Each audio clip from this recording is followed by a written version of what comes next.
کہ سائنس اور ٹیکنالوجی قرآن کا موضوع ہے ہی نہیں۔ البتہ قرآن حکیم میں اس کے حوالے موجود ہیں، کاسمولوجی کے ہیں، جیولوجی کے ہیں، امبریولوجی کے تو بہت ہیں، بار بار آتا ہے امبریولوجی کا معاملہ، کن مراحل سے ہو کر انسان کی جنین جو ہے وہ بطن مادر میں کن کن مرحلوں سے گزر کر مکمل ہوتا ہے، یہ بہت آیا ہے۔ پھر یہ کہ بہت سے وہ حوالے جو ایسٹرونومی سے متعلق ہیں، یہ جتنے بھی حوالے ہیں اگرچہ قرآن کا موضوع نہیں ہے یہ سائنسز، لیکن قرآن مجید میں حوالے موجود ہیں اور یہ حوالے لازماً درست ہیں، 100% درست ہیں۔ البتہ یہ کہ اگر ہمارے اسلاف ان کو صحیح طور پر نہیں سمجھ سکے تو اس میں ان پر کوئی تان نہیں ہے، کوئی الزام نہیں ہے، اس لیے کہ اس میدان میں قرآن کا اصل موضوع تو یہ تھا ہی نہیں، اور یہ چیزیں سمجھ میں آ سکتی تھی جبکہ خود انسان کا وہ انسانی علم جو ہے ترقی کر کے اس حد تک آئے کہ وہ ان حوالوں کو سمجھ سکے،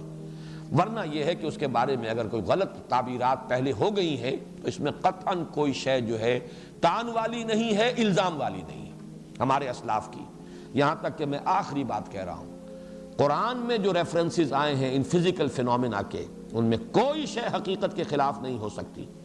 اس کے ضمن میں ڈاکٹر رفیع الدین کا ایک قول، شاید انہیں بھی کہیں اور سے ملا ہو،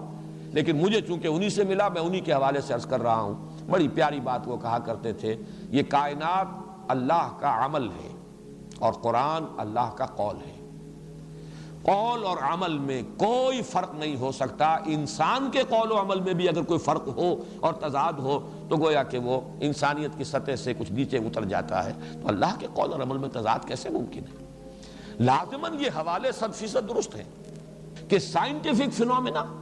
جیسے جیسے وہ اب ریویل ہو رہے ہیں، جیسے جیسے علم جو ہے ایکسفولیشن ہو رہی ہے علم انسانی کی، وہ حضرت آدم میں جو میکینزم رکھ دیا گیا تھا، علم آدم الاسماء کلہا، جیسے کہ جو آم کی گٹھلی سے آم کا پورا درخت وجود میں آتا ہے، ایسے ہی وہ حضرت آدم کے وجود میں جو میکینزم رکھ دیا گیا تھا حصول علم کا، علم بالحواس، علم بالعقل، یہ اسی کا نتیجہ ہے اور اسی کی یہ ایکسفولیشن ہو رہی ہے، یہ پھیل رہا ہے۔